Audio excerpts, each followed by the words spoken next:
In this Modern Horizons 3 draft guide, I will be providing you with all of the information you need to find success in the format. I will be discussing the top commons, I'll provide archetype overviews, I will go through the combat tricks to be aware of, traps to avoid, combos you can assemble, and more. Kicking things off with the top commons, in white at number 1 is Inspired Inventor. This 3-drop just does it all. It fits into all of the white archetypes. It's going to be good in all of the white archetypes, and it's worth prioritizing as a result because the flexibility plus the power of the modality is really, really nice. At number 2 is Airy Auxiliary. This is just so much stats for 4 mana if you can fully take advantage of the support 2 mechanic. You get a 4-drop that already is pretty sizable as a 3/3, and then you get to buff 2 of your other creatures, potentially enabling your attacks, and just getting a lot of stats for your 4 mana investment. And then at number 3 is Dog Umbra. It's an instant speed way to interact with your opponent's creature or protect your own creature, and because of the fact that it's cheap and has that modality on both offense and defense, it's a card that you'll be happy to play. Next up is blue, and at number 1 is Tune the Narrative. This is the sort of card that may not look like much, but it really helps grease the wheels for what you're trying to do with your blue energy decks. Just filter through your deck, get some energy. There's also cards that care about drawing cards, and Tune the Narrative plays well with those. And overall, it's a card that you'll just be happy playing in your deck, even though it might not look like much on the surface. It just makes the rest of your cards better. At number 2 is Serum Visionary. A nice little 2-for-1 attached to a 3-drop body is really, really good. And in the late game, when you top deck this card, drawing a card and then scrying 2, it's almost as if you're drawing 2 cards because you get to scry away any lands that you don't need, which makes this a really potent card on turn 3 or later in the game. And then at number 3 is Petrifying Meddler, the perfect card for the top of your curve at common. It comes in, stuns one of your opponent's creatures, just gives you a nice tempo swing that can help you deploy other threats, play your card draw spells, and also a 4/5 reach creature is just huge. So Petrifying Meddler comes in at number 3. Next up is black. At number 1 is Wither and Bloom. This is a really, really premium removal spell because not only are you often going to be trading it for a mana advantage because -3/-3 can sometimes kill creatures that cost more than 2 mana, but the fact that you're able to get an extra counter out of the deal once you've already used Wither and Bloom means that you're going to be getting extra synergy out of this, which is quite good. At number 2 is Refurbished Familiar. If you have some artifacts running around and can cast this for less than 4 mana, you're going to be very, very pleased to have it. And even if you have to pay 4 mana for it, it's going to be quite solid. Just a nice little 2-for-1 attached to a flying body is a recipe for success. And then at number 3 is a removal spell that gains you some life, kills anything you need to do. The reason it's at number 3 instead of a little bit higher on this list is because black is a little bit harder to get in the early turns of the game, which is something you need to factor in. If you don't have like too many black sources, this is the sort of card that you're going to be casting closer to turn 4 or 5 rather than always being able to cast it on turn 3. But when you do cast it, it does just what you want, which means it's worthy of that number 3 slot. Next up is red. At number 1 is Galvanic Discharge. This card is just bonkers. 1 mana, you can deal 3 to anything, and you can deal even more to it if you've been getting that energy going. So if we think back to that blue common, the draw a card, get 2 energy card. If you play that and then you have Galvanic Discharge, all of a sudden you're dealing 5 to things. And Galvanic Discharge just plays really well with other energy cards and is great by itself. This card is fantastic. At number 2 is Fanged Flames. 2 mana, deal 4 at sorcery speed, and even exiling things is just really, really a good rate. You can kill things that cost like 4 mana a lot of the time, or maybe even more, and you just get a huge amount of value from being able to get a mana advantage with your removal spells, and exiling is definitely quite nice as well. And then at number 3 is Void Pouncer. A solid 2-drop, 2 mana 3/1 isn't crazy, but the fact that in the mid to late game, you're able to cast this as a 5/3 haste trampler means that this is a 2-drop that your opponent is really going to have to fear in the late game, and that modality is quite nice. Having plays that affect the board early and then are really, really good in the mid to late game are excellent, and Void Pouncer really fits that bill as long as you're able to get that colorless mana for the kicker. Next up is green. At number 1 is Nightshade Dryad. A mana dork that also has Death Touch means it really never loses its relevance because Death Touch is the sort of mechanic that gets better as the game goes on, and being a mana dork is the sort of ability that gets worse as the game goes on. Because in the late game, you already have all your mana, but that's where Death Touch comes in because it can then trade with all of your opponent's big creatures. And in the early turns, you don't have mana, so being able to tap for mana and get a boost is really, really nice. And Nightshade Dryad hits both of those boxes, which is really, really good. And so Nightshade Dryad comes in at number 1, a card you'll be happy to take early and ramp you. And then in the late game, Death Touch is just a great mechanic. At number 2 is Eldrazi Repurposer, which is just a really nice 3-drop. It comes in with an Eldrazi spawn. It dies into an Eldrazi spawn. It's really just going to grease the wheels of whatever you're trying to do, give you some chump blockers, give you some ramp, give you some tokens, all of that good stuff. And this card is just rock solid whenever you want to play it and whatever strategy you want to play it in. And then at number 3 is Horrific Assault, a really good card for just a cheap interactive spell that can kill your opponent's creatures if you have a big creature of your own. It also plays really well with Nightshade Dryad because the death touch means that it'll kill whatever you want. And the fact that you can gain 3 life if you have an Eldrazi, which you often will be able to have an Eldrazi in your green decks, means that you're going to be able to get a huge swing when you get your Horrific Assault going. And the only reason it's not higher is because if you don't have any creatures in play, you can't really use it effectively. Next up is the color rankings, and I do want to caveat this by saying that all of the colors are playable, and it's really much more important to find the open colors than it is to draft a particular color because you think it is better. But if you have a close pick, these are the rankings that I use. White coming in at number 1. It just has really, really good commons and uncommons, and it's kind of working towards an aggressive synergy game plan in almost all decks, which means that the cards just work well together. Green just has incredible depth. The only reason it's not higher at number 1 is because it doesn't really have the best interaction, but green just has fantastic commons, fantastic uncommons, really good cards all around. Blue comes in next. Again, really deep, lots of good blue commons, really powerful synergies, especially with its card drawing ability to just power through the mid to late game. Really, really nice. Red coming in a little bit on the lower end of the spectrum here. It's got those 2 premium removal spells at common that we already looked at, but it doesn't have the same depth of like powerful commons and uncommons that the other colors have, where it's just like, oh, every card is great. There are some cards that you aren't really going to be happy to play, which means that red comes in a little bit lower. And black coming in at last. All these colors are close. They're not really worth like just avoiding, as I already said. But black just has a little bit weaker of cards across the board, and just some of its cards need more synergy to function properly. So you can have good decks of any of the colors, but that's just where the rankings are for me. Next is the archetype overviews, kicking things off with red-white, and red-white is an energy aggro deck. You're going to be using a card like Scurry of Gremlins to help flood the board, and then using the energy that you've hopefully amassed to kill your opponents. A card like Conduit Goblin is perfect for this strategy at common. You get 2 energy when it comes into play to grease the wheels of your synergy, and it even lets you spend that energy to help curve out and pressure your opponents. And then Metastatic Evangel is great in this deck because you can proliferate to get extra energy counters, and you're going to be playing a lot of creatures. So Metastatic Evangel is great in a lot of decks, but this one is a home that you might not have expected because proliferate, you usually think about like +1/+1 counters, but the fact that you can get extra energy and then just really power up your energy synergies is really a nice upside of the Metastatic Evangel, and a 3/1 for 2 mana is just what your aggressive deck is looking for.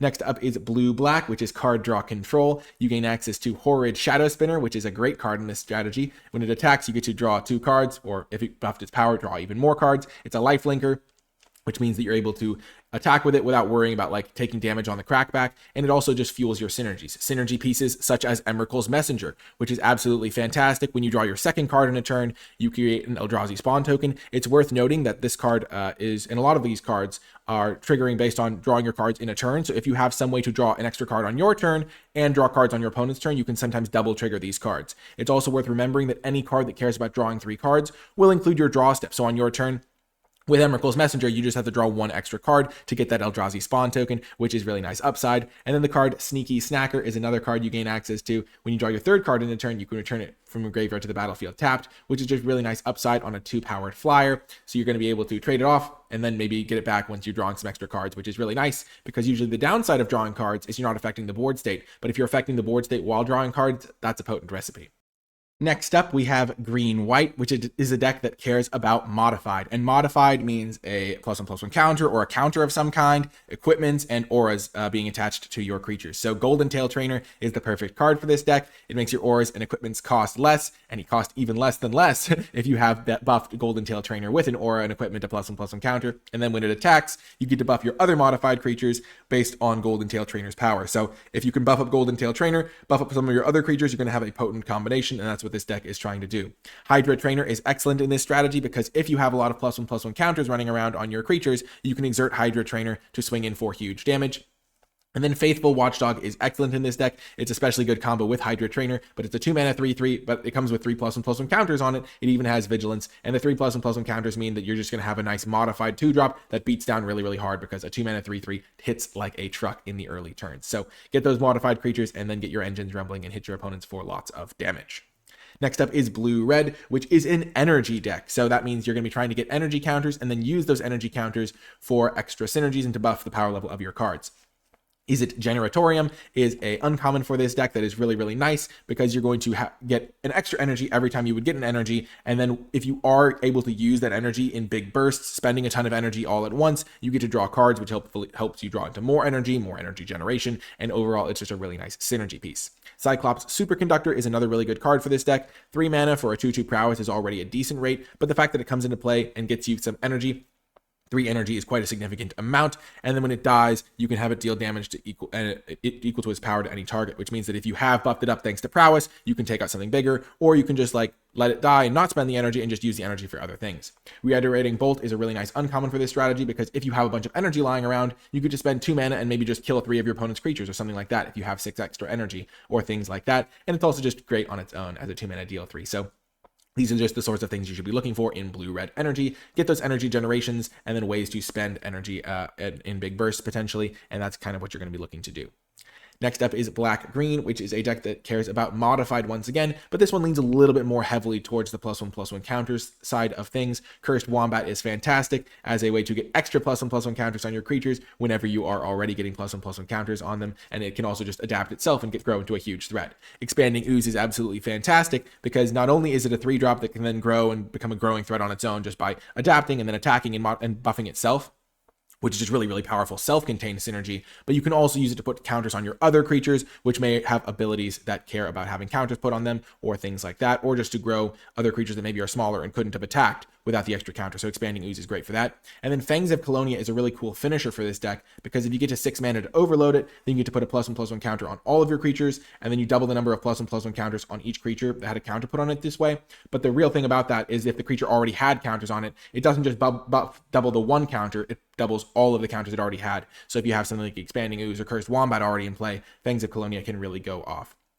Next up is White-Blue, which is an energy flyers deck. So you gain access to Emissary of Soulfire, which is like a 3-drop that gets you some energy, and then you can use the energy to get exalted counters on your creatures, which works really well with flyers because exalted means that all of your ground creatures can hang back, and your flyer can attack in and get extra buffs based on your exalted creatures. So this is a really nice ground blocker for a flyers deck. But in the flyers vein, you're going to be happy to have things like Vault Storm Angel, which is a nice 5 mana 4/4 flyer, so beefy stats on a flyer. It comes in with some energy, and then you can use energy to give it Vigilance and Lifelink or to buff all of your other creatures. So it's a really nice way to win a race because Vigilance and Lifelink on your 4/4 creature is, especially in the skies, is really nice for winning races when you're trying to potentially attack and block at the same time. And then Riddlegate Gargoyle is a fantastic payoff for being in this deck. A 2 mana 2/2 flyer that comes in with 3 energy is just what you want to do. And the fact that you can also give a creature Lifelink is similar to the way Volt Storm Angel can turn around a race. Flyers sometimes struggle when bigger ground creatures are attacking in and they lose races that way. But if your creatures have Lifelink in some capacity, then you're able to outrace those ground strategies, which is really, really nice. Next up is Red-Green, which is a deck that cares about Eldrazi Spawn. So Titan's Vanguard is a great 5-drop for this deck because when you cast it, you get to put a +1/+1 counter on each colorless creature you control. So if you have a few Spawn tokens running around, those 0/1s all of a sudden become 1/2s. And then when the Titan's Vanguard attacks, they become 2/3s. And so if you have a few Spawn tokens running around, you'll want to save them in this deck because you get to use them for more than just sacking them for mana or chump blocking. A 5/5 Trampler is also just like a totally reasonable card. And there are other colorless creatures other than just your Spawn tokens. Writhing Chrysalis is absolutely fantastic for this deck. When you cast it, you get to make 2 0/1s, so it's just 4 bodies for 1 card.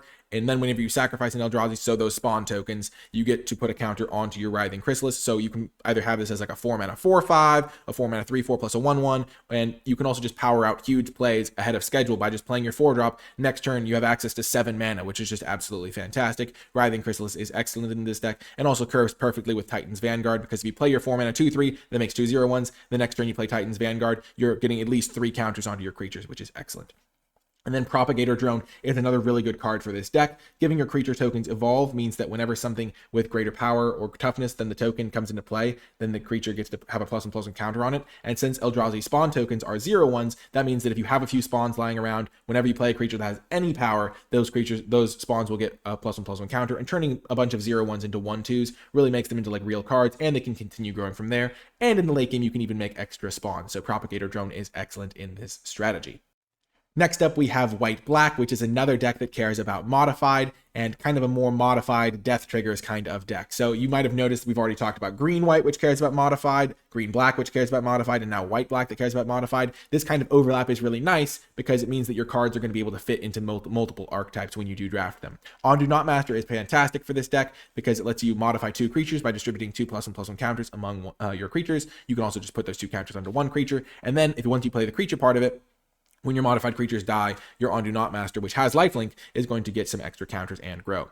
Guardian of the Forgotten is another card that cares about your modified creatures dying. It lets you manifest when they do die, which is nice. It already has solid stats on its own, and just giving you extra upside when your creatures die is definitely great because you're going to hopefully have a lot of modified creatures in play. And then Obstinate Gargoyle is definitely a card worth mentioning because it plays out in a bit of a tricky way. It's a 3-mana 2/2, and it has flying if it's modified. So if you put counters on it, it gets a nice ability, which is kind of what you want. You want your counters to go on creatures that are going to have extra upside with those counters. So like it has evasion, so the power and toughness means a little bit more. But it also has persist, which means if it dies, if it has no +1/+1 counters on it, you return it to the battlefield under its owner's control with a -1/-1 counter on it. And the reason this is significant is because if it has a -1/-1 counter on it and you put a +1/+1 counter on it, that will cancel it out. So the -1/-1 counter cancels with the +1/+1 counter and goes away. So if you can keep putting counters on your Obstinate Gargoyle, then you're going to be able to essentially keep it in play forever unless your opponent exiles it. So the way this works, you trade it off with your opponent's creature, it gets a -1/-1 counter on it, you somehow manage to put a +1/+1 counter on it, those counters cancel out, and then all of a sudden the persist ability resets. Definitely a good synergy to be aware of in your white-black decks. Next up is blue-green, which is an Eldrazi ramp deck. So Planar Genesis really plays into the ramp half of this ramp component of this deck. 2 mana, you can look at the top 4, and you can put a land from among them onto the battlefield tapped. And if you don't, then you can put a card into your hand. So it's really nice in the early turns because that's often when you want to be ramping, so you can put a land into play. But then your ramp spell from the early turns becomes a really good card digging tool to find your big expensive payoff cards in the late game. So Planar Genesis, once you already have your mana, is just like look at the top 4 cards for your best thing that you could have, and then you get to just take that. So it's really a really nice upside to have. Next is Snapping Voidcraw, which is another card that's really good in the early turns and the late turns. You can use it to tap for 2 mana and then in the early turns and then just really power up your cards. If you play a 3-mana creature that can then tap for 2, that means that on turn 4 you're going to have 6 mana, which is just awesome. And then in the late game you can use it to draw a card if you have some colorless mana running around. And then finally, Wastscape Battle Mage is a really nice modal type card. The fact that you have to use colorless mana is significant if you're trying to cast this card, so keep that in mind. I'll talk a little bit more about how colorless mana works later. But basically, the fact that you can use either of the kicker abilities or both means that you can sometimes get huge amounts of value with this card. You can bounce something, you can exile artifacts or enchantments, and if you manage to do all of them, then that's really, really powerful. And the fact that you can just always play this card in your blue-green deck and know that you'll at least be able to use some of the modes is really, really nice. So that's a nice upside for blue-green as well. Finally, we have Black-Red, which is an artifacts deck. So you gain access to Pyretic Rebirth, which lets you bring back an artifact or creature from your graveyard to your hand and deal damage to that card's mana value to up to 1 target creature or planeswalker, which is especially good in this deck because of cards that have affinity, which means they're going to be like undercosted for what you're actually getting. So you're going to be playing cards that are like 7 drops or things like that. But in this sort of deck, you're casting them for like 4 or 5 mana, which means that your Pyretic Rebirth is better in this deck than it would just be if you were just thinking about it normally. So keep that in mind when evaluating Pyretic Rebirth. You then get to the meat of the artifacts deck, Cranial Ram. This card is fantastic if you have artifacts in play. You get to basically just get a creature that has +X+1, where X is the number of artifacts you control. So if you just imagine a scenario where you have 3 or 4 artifacts in play, which you're going to be trying to do, then all of a sudden your creature just turns into an absolute monster. It only costs 2 to play, 2 to equip, and it even comes as a living weapon. So it's going to come as like a relatively sizable creature right off the bat. So that's a really nice card to have access to. And then you also gain access to one of those affinity for artifacts cards that I just mentioned, the Furnace Hellkite. It's a 7-drop, but you're going to be casting it for a lot cheaper when you have artifacts in play. And then you just get this massive 5/5 flyer that can buff itself and really punish your opponents in the air. So this is the sort of thing where you just want to have critical density of artifacts and then cards that really reward you for having a lot of artifacts in play, like the Cranial Ram or the Furnace Hellkite that you can really get your opponents with. Next up, we're going to talk about the common combat tricks. These are cards that you should be aware of because if your opponent makes a suspicious attack, these are most likely the cards that they will have. There are some uncommon combat tricks and things like that, but the commons are going to come up more frequently. First up in white is Wing It. 2 mana, +2/+2, put a flying counter on the creature and scry 1. So that's the sort of combat trick that also leaves behind a little bit of a lasting advantage, so definitely good to be aware of. Inventor's Axe comes in, attaches to a creature, and then leaves a lasting advantage behind because it is a equipment that you can equip to the creatures if you have some energy lying around. So that's another 1 mana play to be aware of. Siege Smash, you can't actually respond to it because it has split second, but +3/+2 and trample is definitely worth being aware of. Gift of the Viper, 1 mana. It gets a bunch of abilities, +1/+1 counter, reach, death touch counter, and it untaps. So that's definitely something to be aware of as well, that if your opponent's creature is tapped, sometimes they can untap it and try to ambush you with it, though that is susceptible to getting blown out. And then Foul Strike is a card that you might not read it as a combat trick, but Reinforce 2 means that you can discard it to put 2 counters on a creature, so that's a nice little permanent buff. And it also has that flexibility as like being able to kill flyers. So it's the sort of card where you might read it and be like, oh, I don't care about killing flyers, but you can just use it as a 3 mana combat trick, so keep that in mind.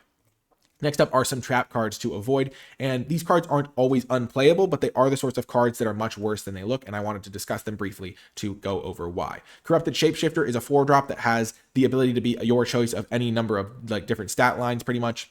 And the reason this is a trap is because it looks like it has a lot of text, it has a lot of upsides or things you can do with it, but the fact that none of the things are actively good for you means that you don't really want to be playing a card where all of the modes aren't great. Now, modal cards are powerful, and the flexibility of a modal card is nice, but you want to be playing cards that actively contribute to a strategy, and this one doesn't really contribute to any strategy other than just giving you flexibility for flexibility's sake. So keep that in mind with that sort of card. Muster the Departed is also the sort of card that you can play in your deck if you have synergies, specifically sacrifice synergies to constantly trigger this. But the reason I wanted to list it as a trap is because if you open a pack and you see this card, you might assume that there's some deck that has like a tokens theme where being able to populate really matters. But Muster the Departed is kind of like one of the only cards that cares about tokens. So it's not like there's tons of tokens running around that you're going to be able to copy, other than like some Eldrazi Spawn tokens, which are like 0/1s and aren't really like worth investing a card in. So Muster the Departed is the sort of thing where you can sometimes play it, it can find a home, but you don't want to just like take the card early and then assume that it really fits into an archetype, or that is really what you're trying to do,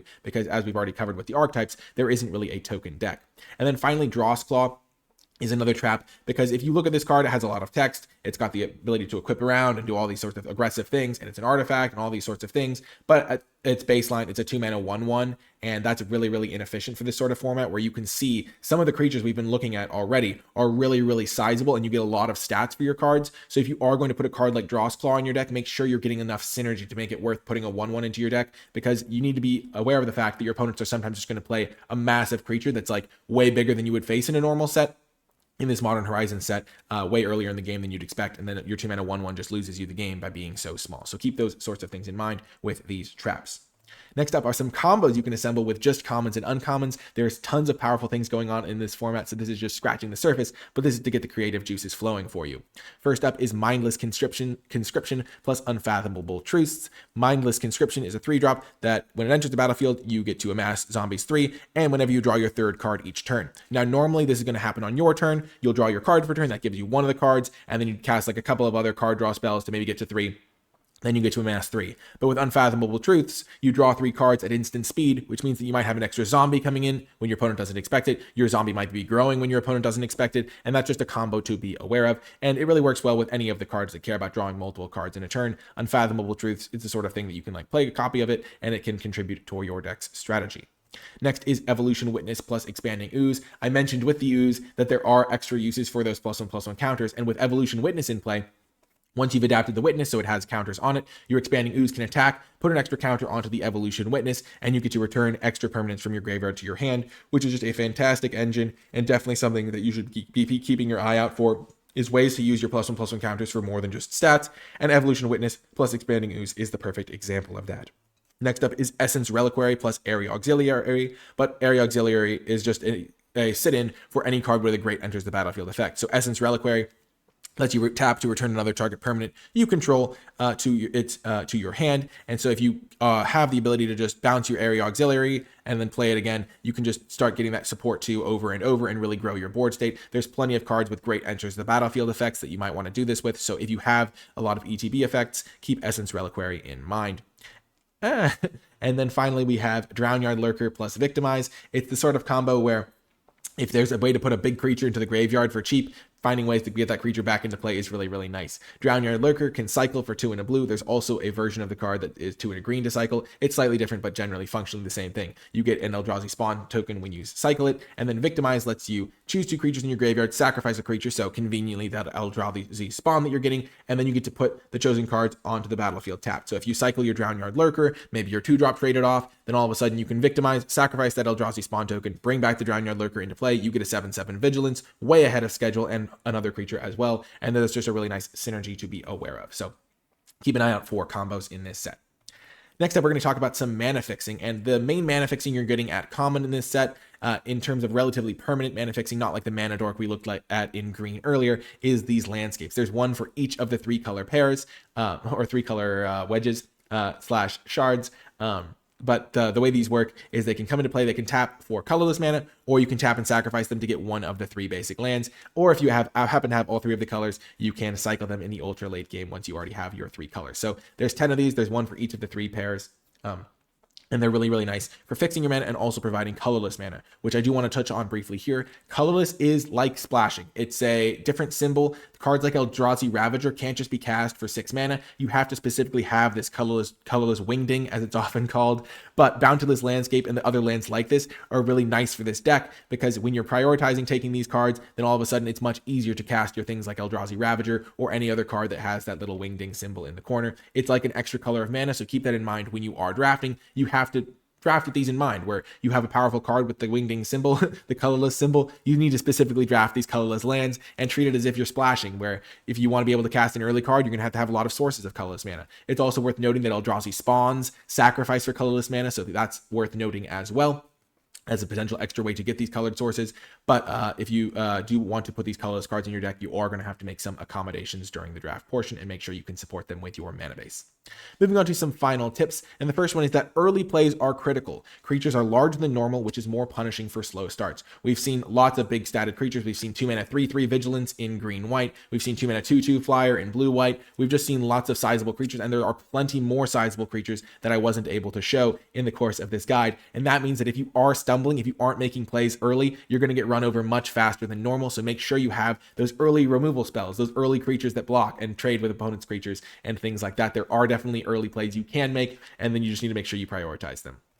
Next, lands that can be played as spells are quite powerful. There are a bunch of these at uncommon in this set. Drowner of Truth is an example. It is either a 7 mana 7/6 that comes into play with potentially Eldrazi spawns if you used colorless mana to cast it, but you can also play it as a tapped green-blue land. And these cards are incredibly powerful because they mean that you're going to have less of those non-games where you get mana flooded or mana screwed, and you get to actually have more games where you actually get to play spells and develop consistently. These sorts of things are really, really nice to have. Even if the effect of the spell doesn't seem that good, keep in mind that you're often going to be able to replace a land in your deck with this, and the fact that sometimes your lands are going to be able to be played as spells means that you're going to have an advantage over your opponents. So keep that in mind. Lands that can be played as spells are quite powerful. And then the final tip is be flexible during the drafting portion to increase your odds of getting powerful niche cards late. There's a lot of cards that play well in certain decks. There's the cards that really care about having a lot of energy, or there's the cards that have a lot of modified creatures or things like that, or the cards that care about having a lot of Eldrazi spawn creatures. And if you are able to stay flexible during the drafting portion, where you take cards early that are good in multiple decks, like the cheap removal spells, the cheap creatures that are kind of flexible, then you open yourself up to finding an open archetype where you can get past cards for your deck that are very, very powerful and just what you're looking for, that other players simply aren't interested in because they don't fit the synergy profile of their deck. So keep that in mind. Be flexible during the drafting portion to increase your odds of getting powerful niche cards late. Anyway, that is going to do it for this draft guide. Thank you so much for watching. Remember to like, subscribe, and comment if you have any questions or feedback. And to let me know you made it all the way to the end of the video, leave hashtag Modern Spyglass, because now you're ready to see the horizon with hopefully this draft guide's help, which will hopefully function as a spyglass, which you look at the horizon with. It's a fun little wordplay. So I hope you enjoyed this video. I will see you on the battlefields of Modern Horizons 3, and I will talk to you next time.